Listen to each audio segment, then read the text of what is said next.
조갑제 TV 시청자 여러분 안녕하십니까? 2020년 6월 8일 밤 10시 6분입니다. 1시간 전에 이재용 삼성전자 부회장, 최지성 전 미래전략실 실장, 김종중 전 미래전략실 전략팀장에 대한 법원의 영장실질심사가 끝이 났습니다. 그리하여 일단 서울구치소로 이동을 해서 영장 발부 여부를 기다리게 되었습니다. 오늘 오전 10시 30분쯤부터 시작된 이 서울지방법원 영장 담당 원정숙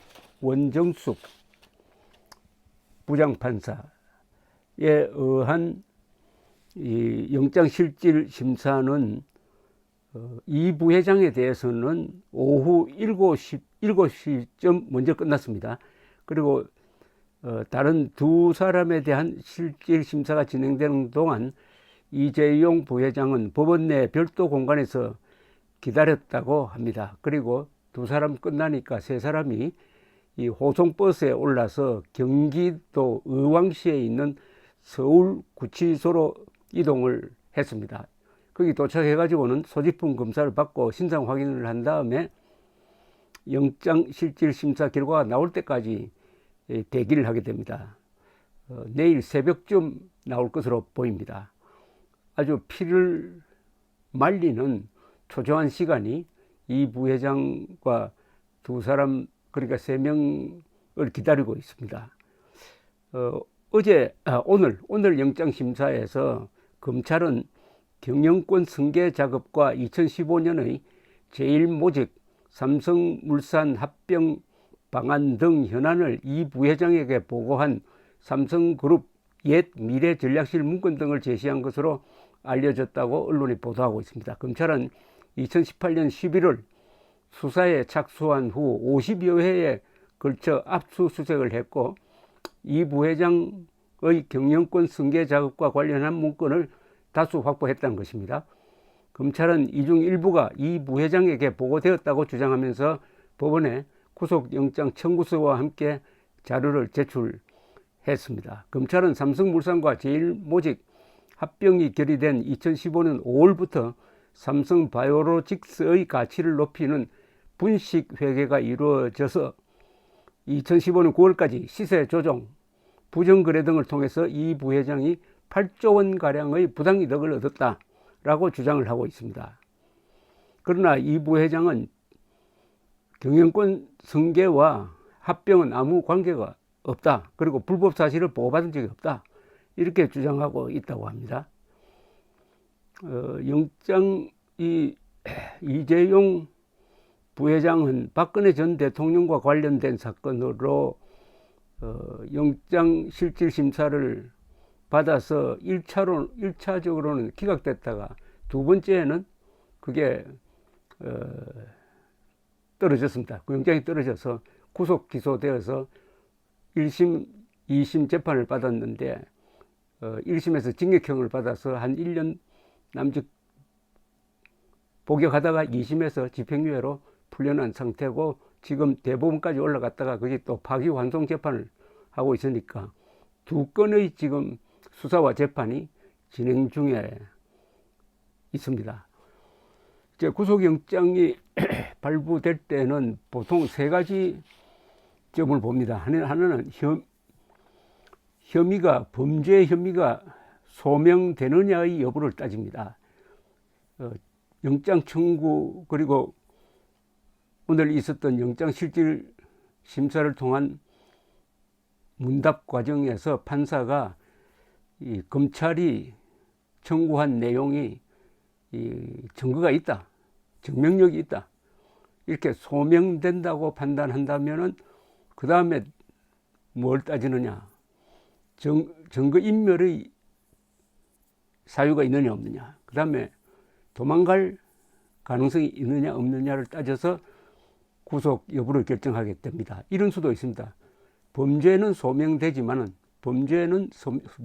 소명되지만은 증거인멸의 가능성과 도주의 가능성이 우려가 없으므로 구속영장을 기각한다 이렇게 할 수가 있습니다. 그러면 불구속 기소 상태에서 재판을 받았다라는 뜻이죠. 반대로 범죄의 소명이 뭐 좀 의심스럽다든지 아니면 다툼의 여지가 있다든지 범죄 소명을 둘러싸고 다툼의 여지가 있다고 하면은 수사가 부실했다는 뜻이니까 그것은 재판에서 결정할 문제다 이런 뜻이겠죠. 그렇게 되면은 뭐 뒤에 증거인멸이라든지 아니면은 도주 우려 이런 거 따져볼 필요도 없이 기각되게 되어 있습니다. 어떤 구속영장 기각 또는 구속영장 발부의 이유가 나오는지 그게 짤막한 글이지만은 아주 중요합니다. 이 사건을 전망하는 데 있어서 이 사건은 이 회사 인수합병 그리고 주가 이런 것과 관계되는 것이기 때문에 매우 전문적이고 보통 사람들이 들어도 잘 이해할 수 없는 부분이 참 많습니다. 그래서 아마 이 사건의 그 깊숙한 부분까지는 보통 사람들이 쉽게 이해하기가 어렵고 그러다가 보니까 자연히 이 수사도 이렇게 아주 길어지고 광범위한 장기간의 수사가 이루어진 것으로 보입니다. 어제 삼성 측의 성명에 따르면은 이렇게 장기간 수사를 하니까 제대로 일을 할 수가 없다. 제발 어디에 집중해가지고 일할 수 있도록 좀 도와달라고 하는 호소문이 바로 그런 뜻으로 보입니다. 타이밍상으로서는 이재용 부회장이 참 최악의 순간에 최악의 위기를 맞은 셈입니다. 코로나 사태로 해가지고 삼성전자의 아주 생존을 놓고 벌리는 국제 경쟁 속에서 이제 수사 그리고 재판까지도 겪게 될 가능성이 많으므로 그야말로 내우외환입니다. 내우외환인데 이런 것도 이 영장실질 심사를 한 판사에 어떤 영향을 끼칠지 아주 주목됩니다. 그리고 지금 여론 분위기로는 이재용 씨를 굳이 구속할 필요가 있겠느냐 하는 게 다수로 보입니다. 그게 과반수의 여론은 지금 이 판국에 구속 재판을 할 필요가 있느냐, 범죄가 유죄냐 무죄냐는 다투더라도 하나 어느 정도 합의가 이루어지는 것은 구속 기소는 무리다, 구속 재판은 무리다, 도망갈 염려 없고 충분히 수사를 했지 않느냐, 이런 여론이 감지되고요. 그러나 정권이 밀어붙이면은 정권이 밀어붙이면 문제가 다릅니다. 그런데 이번 사안은 그렇게 또 정치성이 있는 사안은 아닌 것 같습니다.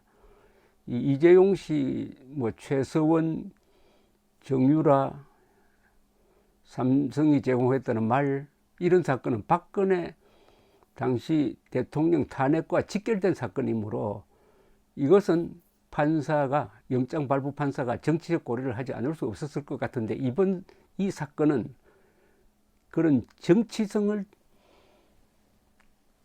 띠고 있다고 보기는 어려우니까 이 원정숙 판사가 비교적 편한 마음으로 영장 발부 여부를 결정할 수 있지 않을까 하는 게 저의 관측입니다. 저의 관측인데 글쎄요. 내일 새벽에 봐야죠.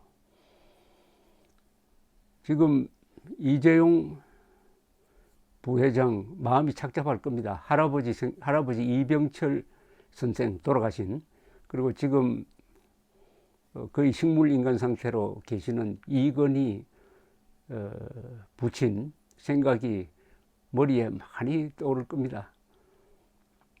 이병철, 이건희, 이재용 이 3대에 걸친 삼성그룹의 이 발전사는 우리 대한민국 70년 역사의 금자탑입니다. 그 결과로서 삼성전자라는 세계 최고의 회사를 만들어내었습니다. 세 분이 열심히 하셨고 뒷받침한 전문 기술진도 있었고 또 국가적 지원도 있었고 국민들의 애호도 있었습니다. 그리하여 삼성하면 일단 신뢰가 가는 그리고 세계적 회사가 되었습니다. 한국 자본주의 발전사의 금자탑이었습니다. 그런 요소도 이번 영장심사에서 반영이 되는 것이 그게 제대로 된 법 해석이라고 저는 봅니다. 법 해석을 조문에 집착해서 하는 방법도 있지만 세상을 좀 넓게 보면서 슬기로운 이른바 솔로몬 재판을 기대합니다. 감사합니다.